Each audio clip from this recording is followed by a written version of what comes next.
அன்பான மக்களே, நம்மளோட மகாநதி இன்னைக்கான எபிசோடில் வந்து என்னெல்லாம் நல்ல விஷயம் இருந்துச்சு அதை பற்றி ஃபஸ்ட்டு பேசிடலாம். சரிங்களா?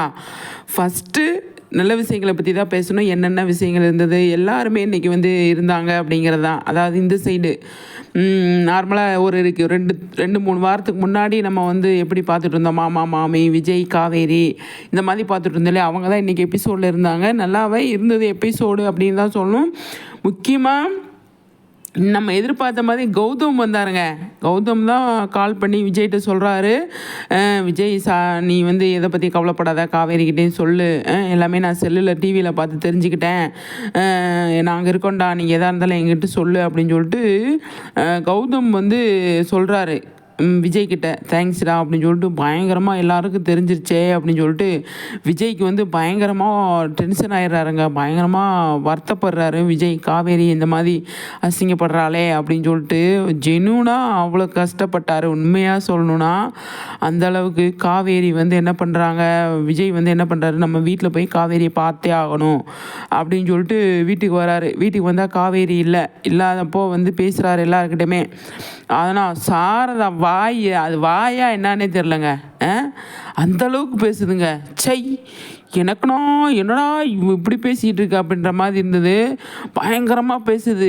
அது குமரனோட அம்மா இருக்கிறது அதுக்கு தான் போல், அதுவும் சேர்ந்து பேசுது. நீ பண்ணதெல்லாம் போதும் கிளம்பு அப்படிங்கிற மாதிரி.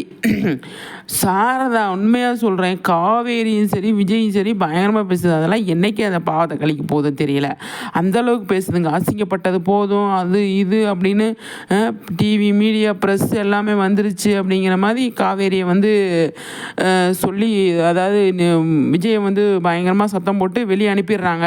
அதோடு நிற்கிது. நாளைக்கு எபிசோடில் தான் நமக்கு வந்த ப்ரொமோ. சரிங்களா? அது அப்படியே இருக்குது. இந்த பக்கம் வந்து பார்த்தீங்க அப்படின்னா, அந்த பசுபதி வந்து விஜய், அதாவது பசுபதி கூட சண்டை போட்டு விஜய் இங்கே வரப்போ காவேரி வீட்டில் வந்து போகலாமா வேணாமா, நைட் ஆயிடுது, காவேரி போய் பார்க்கலாமா வேணாமா அப்படிங்கிற மாதிரி யோசிக்கிறாரு.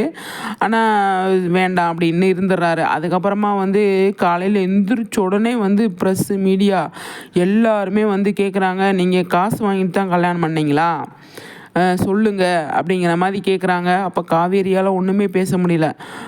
என்ன பண்ண முடியும், மாமா மாமி எல்லாருமே வந்துடுறாங்க. ஹவுஸ் ஓனர்லேருந்து வந்து பயங்கரமாக திட்டுறாங்க. விஜய் வந்து சொன்னான் காவேரி தான் என்னோடய ஒய்ஃபுன்னு சொல்லி, ஆனால் நீங்கள் ஏன் சொல்லலை அப்படின்ற மாதிரி மாமா மாமி ரெண்டு பேரும் வந்து சொல்கிறாங்க. சொல்லும் போது நீங்கள் தான் வந்து பொய் சொல்லியிருக்கீங்க என்கிட்ட, விஜய்லாம் பொய் சொல்லலை அப்படிங்கிற மாதிரி வந்து சொல்லும்போது, அப்போ குமரன் சொல்வார், அதெல்லாம் ஒன்றும் இல்லை, நான் வந்து எல்லாம் உண்மையை சொல்கிறேம்மா அப்படின்னு சொல்லிட்டு அவங்க ரெண்டு பேரையும் அனுப்பிச்சிடுற. அப்பா உங்களை மாதிரி நான் பார்த்ததே இல்லைன்ற மாதிரி மாமா மாமி போயிடுறாங்க.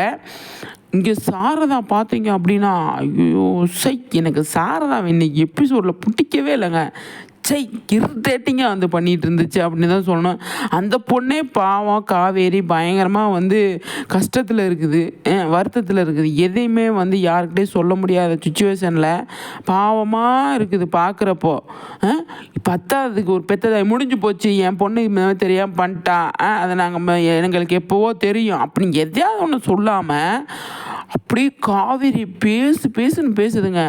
காவேரி என்ன பண்ணுற, நம்ம வந்து எக்ஸிபிஷனுக்கு போகணுமே அப்படின்னு சொல்லிட்டு வந்து அவங்க அம்மாட்ட பேசும்போது அவங்க அம்மா எந்திரிச்சு, அசிங்கப்பட்டதெல்லாம் பார்த்தாதான் இப்போ அசிங்கப்படணுமா, வெளியே போகலாமா வேணாமான்னு இருக்கேன், நீ வந்து என்னை வந்து அசிங்கப்படுத்தணும்னு நினைக்கிறியா அப்படின்னு சொல்லிட்டு, தாலி இது எதுக்குடி போட்டுக்கிட்டு இருக்கா, அவன் என்னப்பா போட்டுக்கிட்டு இருக்கியா, அவன் உனக்கு வேணான்னு நீ முடிவு பண்ணியிருக்கே, இல்லை அவுத்து போடுடி அப்படின்னு உனக்கு யார் ரைட்ஸ் கொடுத்தா தாலி அவுக்கிறதுக்கு, இந்த சாரதாவுக்கு யார் ரைட்ஸ் கொடுத்தது? எனக்கெல்லாம் வந்தது பாருங்கள் கோவம். என்னங்க இது, ஒரு அம்மாவா அது, ஒரு பொண்ணுக்கு எவ்வளோ கஷ்டத்தில் இருக்குது அந்த பொண்ணு.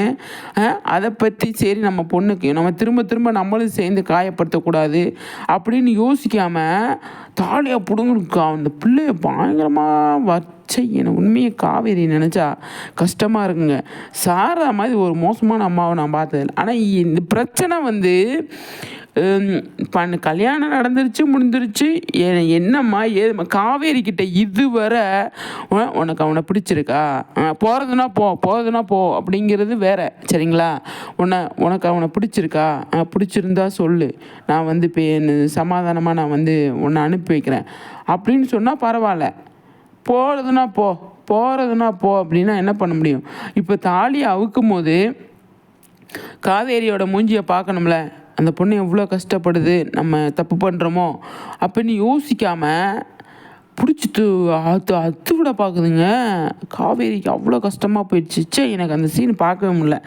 அவ்வளோ கஷ்டமாக இருந்துச்சு அப்படின்னு தான் சொல்லணும். என்னடா இந்த பொண்ணுக்கு வந்த நிலமை அப்படிங்கிற மாதிரி இப்படி எல்லாமா யோசிப்பாங்க. இன்னி ஒரு 10-15 நாளைக்கு எபிசோடில் வந்து கண்டிப்பாக தெரிய வந்துடும். ஆனால் எல்லாத்தையும் நான் பார்த்துக்கிறேன் காவேரி அப்படின்னு சொல்லி விஜய் வந்து பார்ப்பாரோ அப்படின்னு தான் தோணுது. தாலியும் கட்ட மாட்டார், ஒன்றும் கட்ட மாட்டார். அந்த கல்யாண மேட்டர்லாம் என்ன ஏதுன்னு சொல்லி தெரியல. அது வேறவங்களோட தான். கௌதம் வேறு வந்திருக்காருங்க. கௌதம் வந்ததுனால கௌதமுக்கு பிடிச்சி நம்மளோட வெண்ணிலாவை கல்யாணம் பண்ணி வச்சுருவாரோ விஜய். கௌதமே வந்துச்சு, நானே பண்ணிக்கிறேன்டா அப்படிங்கிற மாதிரி வருவாரா அப்படின்னு தோணுதுங்க எனக்கு. ஏன் அப்படின்னா விஜய்க்கு ஹெல்ப் பண்ணணும்னு நினச்சி நம்மளும் கல்யாணம் பண்ணணும், அவளும் நல்லா தான் இருக்கா அப்படின்னு நினச்சி வராரோ கௌதம். வாய்ப்பு இருக்குது. மக்களே, உங்கள் கருத்தை சொல்லுங்கள் சரிங்களா? கண்டிப்பாக இதுக்கான வாய்ப்பு இருக்குங்க. கௌதம் புதுசாக கொண்டு வந்திருக்காங்க இல்லையா? கௌதம் பாருங்களேன், 2 சீரியலில் பண்ணுறாருங்க. நல்லா இருக்குது பார்க்குறதுக்கு, சூப்பராக இருக்குல்ல. அவர் இன்னைக்கு கண்டினியூஸாக வருவாருன்னு தோணுதுங்க. மக்கள்லாம் அவ்வளோ பயங்கர ஃபேன் ஆகிட்டாங்க இல்லையா கௌதமுக்கு. ஐயனார் துணை சீரியலு டாப் டக்கரில் போயிட்டுருக்கு அப்படிங்கிறது நம்ம எல்லாருக்குமே தெரியும். அதில் இருக்கார் அதாவது விஜய், அதாவது ஹீரோவோட ஃப்ரெண்டாக சரிங்களா. மகாநதியிலையும் சரி ஹீரோவோட ஃப்ரெண்டாக தான் இருக்கார். நல்லா இருக்குது பார்க்குறதுக்கு, நல்லா இருக்குது, சூப்பராக இருக்குது அப்படின்னு தான் சொல்லணும்.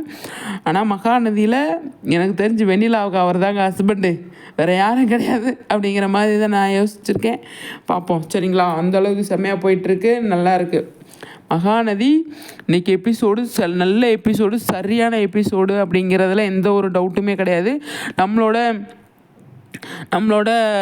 அதாவது எப்படி சொல்கிறது, விஜய் காவேரி நாளைக்கு செம்மையாக இருக்கும் அப்படிங்கிறத. இப்போ காவேரி விஜய் வந்து வெளியில் வந்துட்டார் இல்லையா வீட்டை விட்டு, மறுபடியும் காரில் வந்துட்டுருப்பார். வந்து ஃப்ரெண்டை மீட் பண்ணலாம், அவனை பேசலாம். அப்போ வந்து என்னாச்சுன்னு கேட்கும்போது இன்றைக்கி ஸ்டால் போடுறதுக்கு காவேரி போயிருப்பாங்க அப்படிங்கிறத கண்டுபிடிச்சிட்டு அங்கே போகிறப்ப தான் காவேரி மயங்கி விழுந்துடுறாங்களோ, மயங்கி விழுந்துட்டு தூக்கிட்டு வர்றாரோ விஜய் இருக்கலாம். நைட் ஷூட்டில் தான் காவேரி. அது காரில் ஒரு சீன் காட்டினாங்க இல்லையா, அது காவேரி தாங்க. காவேரியை வந்து கூப்பிட்டு வந்துடுறாரு, ஹாஸ்பிட்டலுக்கு கூப்பிட்டு போகிறாரு. ஆஹா, நாளைக்கு எபிசோடு பார்க்குறதுக்கு அவ்வளோ இப்போ இருந்தால் தூக்க மாட்டேனே நான், அந்த மாதிரி இருக்குது. அவ்வளோ நல்லா இருக்குது. ஏன்னா ப்ரொமோவே பட்டையை தூள் கிளப்பி விட்டாங்களேங்க. நாளைன்னு சொல்லிட்டு அந்த சீனை போட்டிருக்காங்க. நாளைக்கு full and full Vijay Kaveri மட்டும்தான். ஏன்னா ஃபிகா ஃபேன்ஸ்லாம் பயங்கரமாக ஏங்கி போயிருக்காங்க. விஜய் காவேரி ஒன்றா வந்து பார்க்கவே முடியல. அவங்க 2 பேரையும் ஒன்றா காட்டுங்க, அவங்களுக்குன்னு தனியாக சீன் வைங்க அப்படின்னு காட்டி சொல்கிறோம் இல்லையா. எவ்வளோ கஷ்டங்க அவங்கள பார்க்காம இருக்கிறது. அதுதான் நாளைக்கு எபிசோடில் நடக்க போகுது. நாளைக்கு எபிசோடை மிஸ் பண்ணிடாதீங்க. இன்றைக்கி எபிசோடை மிஸ் பண்ணிடாதீங்க. இன்றைக்கி எபிசோடு மிஸ் பண்ணால் நாளைக்கு எபிசோடு மிஸ் ஆயிடும் உங்களுக்கு. அதனால் வந்து இன்றைக்கி எபிசோடையும் பாருங்கள், நாளைக்கு எபிசோடையும் பாருங்கள். நல்லா இருக்குது, செம்மையாக இருந்தது இன்றைக்கி எபிசோடு. ஆனால் விஜய் வந்து இறங்கி வந்து பேசுகிறாரு. சாரதா கிட்ட நடக்குமா, சாரதா நான் பிடிச்ச முயலுக்கு 3 கால் அப்படிங்கவும் விஜய் வந்து இல்லை 4 கால் அப்படிங்கிறாரு. ஒத்துக்காதில்ல அந்த சாரதா. உண்மையாக சாரதா இன்றைக்கி பண்ணது எனக்கு சுத்தமாக பிடிக்கல. அவ்வளோ கேவலமாக இருந்தது அப்படின்றதா சொல்லணும். தாலியை பிடிச்சி இந்த மாதிரிலாம் பண்ணலாமா? அந்த பொண்ணு எவ்வளோ கஷ்டத்தில் இருக்குது, எவ்வளோ மன வலியில் இருக்குது, யாருக்கிட்டையுமே ஷேர் பண்ண முடியாமல் எவ்வளோ இதில் இருக்குது அப்படிங்கிறது உங்களுக்கு தெரியுமா அப்படிங்கிற கேள்வி எனக்கு கேட்கணுன்னு தான் இருந்தது. அதுக்கிட்ட இப்போ என்னத்தை கேட்குறது அப்படிங்கிற மாதிரி ரைட்டர்லாம் சொன்ன மாதிரி அது பண்ணிகிட்ருக்கு அப்படிங்கிறதான் பார்ப்போம் சரிங்களா. நல்லா வந்து போயிட்டுருக்கு மகாநதி, செம்மையாக போயிட்டுருக்கு அப்படிங்கிறதுல எந்த ஒரு டவுட்டுமே கிடையாது. நாளை எபிசோடு தாங்க தரமாக சம்பவம் பண்ணுவார் நம்மளோட விஜய். எமோஷ்னலாக லவ்வாக, அதாவது எப்படி சொல்கிறது, அது ஒரு எபிசோடாக இருக்க போகுதுங்க. நாளைக்கு தான் பட்டையை கலப்ப போகிறாங்க. செம்மையாக இருக்கும் அப்படிங்கிறது தான். நாளைக்கு காவேரி தேடி விஜய் வரப்போ வந்து எங்கே போயிருப்பா, என்னாச்சு ஏதாச்சுன்னு வரப்போ வந்து அவங்க வந்து கண்டுபிடிச்சார். ரோட்டில் தான் கண்டுபிடிக்கிறாருன்னு நினைக்கிறேன். காவேரியை கண்டுபிடிச்சி என்னாச்சு பேசிகிட்டு இருக்கும் போதே மயங்கி விழுந்துடுறா. பேசிகிட்டு இருக்கும் போதே என்ன காவேரி என்னாச்சு ஏதாச்சுன்னு கேட்கும்போது காவேரி வந்து விஜய்கிட்ட கோவப்பட மாட்டாங்க சரிங்களா. கோவப்படாமல் அமைதியாக தான் இருப்பாங்க. அவர் சொல்கிறத கேட்கலாம். இந்த மாதிரி சுச்சுவேஷன் ஆயிடுச்சு காவேரி அப்படின்னு சொல்லும் போது அதை காவேரி வந்து கேட்டுகிட்டு இருக்கும்போதே மயங்கி விழுந்துடுறாங்க அப்போ தான் தூக்கி போட்டு காரில் போட்டு சீக்கிரமாக இப்போ ஹாஸ்பிட்டல் போகிறப்ப காவேரி கன்சீவாக இருக்கிற பொண்ணை நீங்கள் வந்து இப்படி தனியாக விடலாமா, என்னங்க இப்படி பண்ணியிருக்கீங்க அப்படின்னு கேட்கும்போது என்னது அப்படின்றாரு. மக்களே உங்கள் கருத்துக்களை சொல்லுங்கள் சரிங்களா.